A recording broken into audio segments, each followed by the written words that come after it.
Nie wiem, czy zauważyliście, ale połowa roku już za nami. Time flies when you're having fun, jak to mówią. A każdy miesiąc do tej pory dostarczał nam przynajmniej jednej ciekawej gry, dzięki której mogliśmy się całkiem nieźle rozerwać. W lipcu nie jest inaczej. Witam wszystkich bardzo serdecznie na kanale Buzzgram i jedziemy z tymi premierami.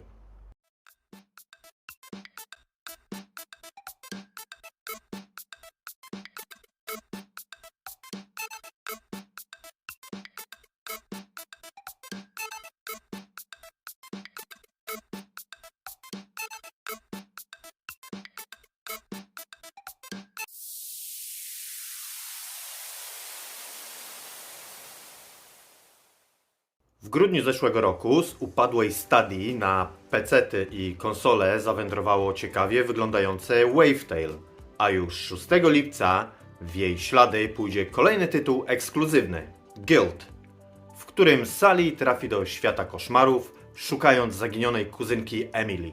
Guild otrzymało mieszane recenzje w trakcie swojej bytności na Stadii, ale patrząc na zapowiedź tego w większości skradankowego survival horroru, muszę powiedzieć, że jestem zainteresowany i chętnie sprawdzę ten tytuł, ale może dopiero jak wjedzie na promkę. W Guild będziemy mogli zagrać na PC-tach, Playakach, Xboxach oraz Switchu. Emily? Don't be afraid.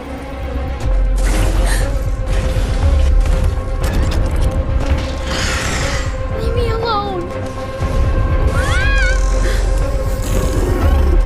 Emily? You're just another monster.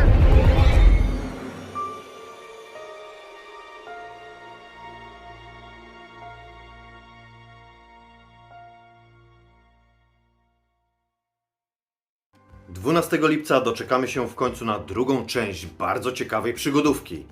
Oxenfree 2 Lost Signals dzieje się 5 lat po wydarzeniach z części pierwszej, kiedy to główna bohaterka Riley wraca do rodzinnego miasteczka, by zbadać źródło tajemniczego sygnału.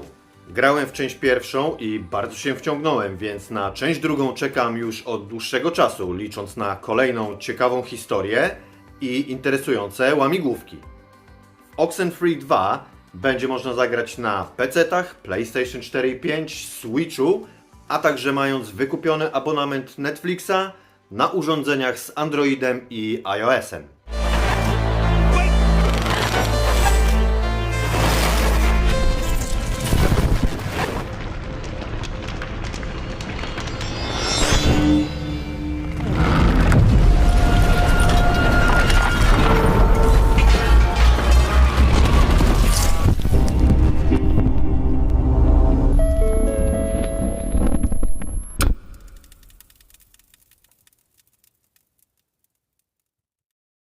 Już dzień później, w zupełnie niepechowy czwartek 13 na nowych Xboxach pojawi się gra, która na PC miała swoją premierę w marcu zeszłego roku. Deadman's Diary to survivalowa gra oparta na fabule i rozwiązywaniu zagadek, ale jak to w takich grach bywa, będziemy musieli także wyrabiać przedmioty, jeść, pić i znaleźć lub zrobić miejsce do spania. Wygląda to bardzo zachęcająco, bo od zeszłorocznej premiery gra została przeniesiona na nowy silnik Unreal 5. Nie wiem tylko, czy pojawi się w Game Passie w dniu premiery, a byłoby miło, gdyby tak się stało, bo po ten tytuł sięgnąłbym chętnie do giereczkowego Bingo 2 w kategorii to, co utraciliśmy w ogniu.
Czas na bardzo ciekawą grę logiczną, w której demo możecie zagrać na PlayStation 5 już teraz, a pełna wersja pojawi się 18 lipca na PC-tach i PS5 właśnie.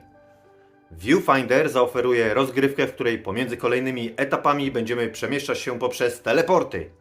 Ale znalezienie i wykombinowanie drogi do tych teleportów jest tu prawdziwym wyzwaniem. Możemy na przykład wziąć zdjęcie i ustawić je w odpowiednim miejscu i pod odpowiednim kątem, żeby utworzyć sobie z niego przejście do kolejnych etapów. Możemy też robić zdjęcia, by później używać ich do odnalezienia drogi. I wreszcie możemy cofnąć czas, dzięki czemu będziemy mogli uniknąć upadku, albo gdybyśmy postanowili zmienić położenie wcześniej użytego przedmiotu. Wygląda to bardzo ciekawie, trochę jak Superliminal połączony z The Witness i chętnie sięgnę po ten tytuł, jak poczuję potrzebę rozruszania szarych komórek.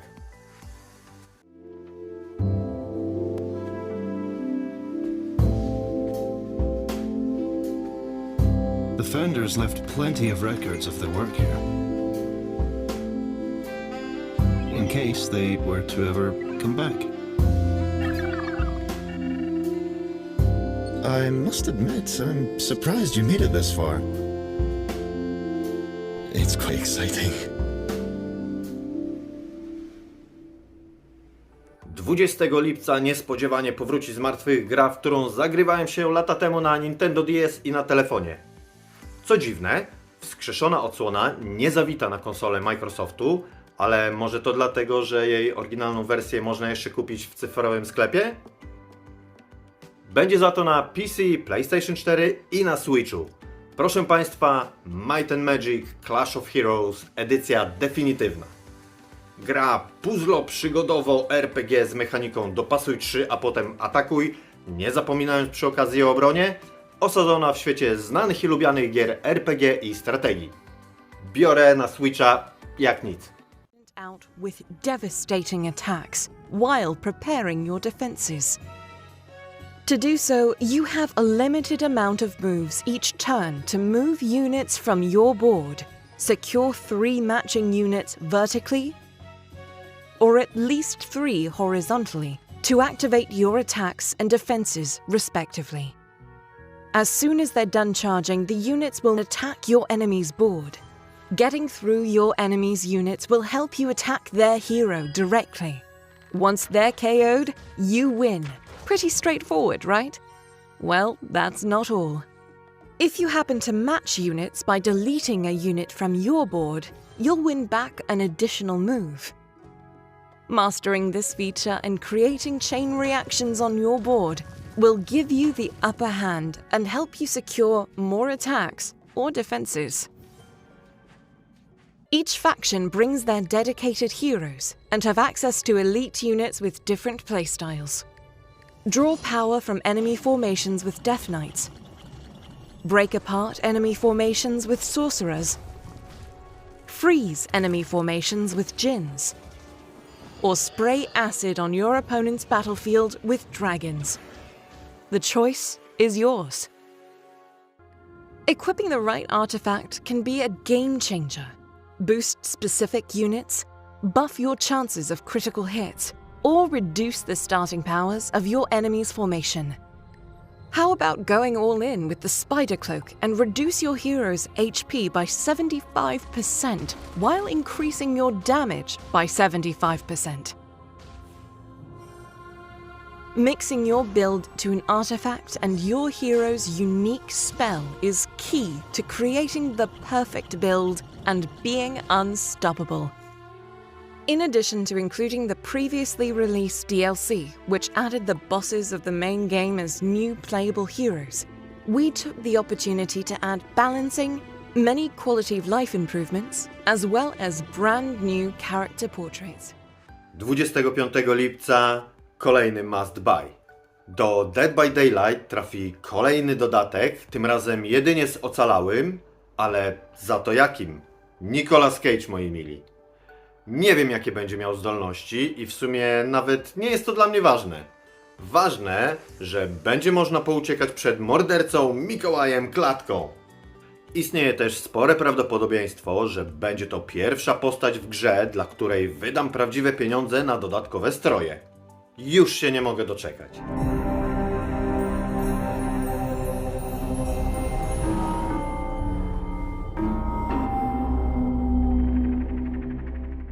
Dwudziestego na PC-ty, ale cyfrowo tylko w sklepie Epic, na PlayStation, Xboxy i Switcha trafi pierwsza od lat i od czasu upadku i powrotu gra od studia Telltale. Tym razem będzie to epizodyczna przygodówka w świecie z serii książek The Expanse, chociaż będzie oparta o serial na ich podstawie, a jej akcja będzie miała miejsce przed wydarzeniami z sezonu pierwszego. Przy tworzeniu scenariusza czynny udział brali autorzy serii książkowej, więc myślę, że dla fanów tej marki będzie to pozycja obowiązkowa. Dla fanów gier z podznaku Telltale też. I dla tych, co lubią przygodówki. I science fiction. No ja wezmę. Odcinek pierwszy gry The Expanse, jak mówiłem, pojawi się 27 lipca, a kolejne epizody będą wychodziły co 2 tygodnie. Łącznie będzie ich 5, ale planowany jest także epizod dodatkowy. Hashang, you didn't scan first? Commanders, this is Private Ensign Takabe. The pirates have asked me to report the following. All crew members have been killed or captured. The pirates do not wish to kill anyone else. If you open the gate now and allow them to complete their search, no more lives will be lost. If you do not comply... Oh God, no. Please don't. Drummer, his suit is punctured and losing pressure. You need to release the vault and patch him now or he could die. Belay that. That vault has O2, fuel. We can't afford to lose it. Where are you going to go, Kamina? Anywhere but here. With anyone but you. Hate me all you want. You are many things, Beltalowda. But you are not a traitor.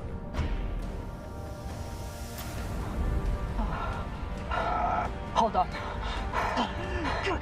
What are you doing?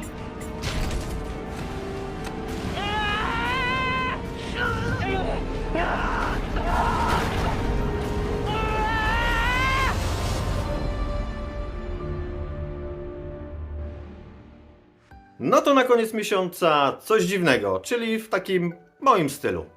30 lipca na PC-tach, PS5, Xboxach i Switchu pojawi się kulinarna gra z bogatym wątkiem narracyjnym dziejąca się w latach 80. w Kanadzie, w której to rodzina imigrantów z Indii będzie gotować, odnajdywać zaginione przepisy i rozmawiać o życiu, rodzinie, miłości, stracie i wielu innych tematach. Brzmi dziwnie i intrygująco, więc na pewno będę miał węba na radarze. குருவியொன்னு இருந்துச்சா கூண்டுக்குள்ள வளர்ந்துச்சா கூண்டை விட்டு வெளியே வரும் கனவுல தான் மிதந்துச்சா கனவுக்குள்ள தர இறங்கி நடந்து நடந்து பழகுச்சான்.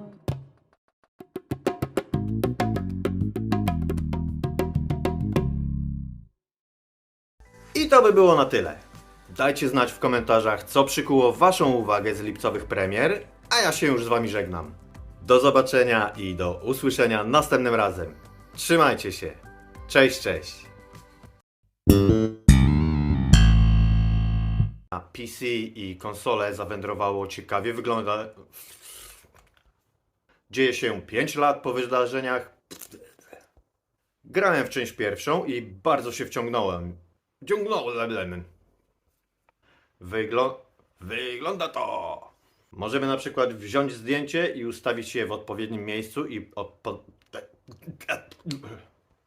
jak poczuję potrzebę rozruszenia. Jej oryginalną wersję można jeszcze kupić w cyfrowym sklepie. A jej akcja będzie miała miejsce przed wydarzeniami. Dla fanów kolejne Epizod to ja zaraz petę miał. Brzmi dziwnie. Co przykuło Waszą uwagę w lift?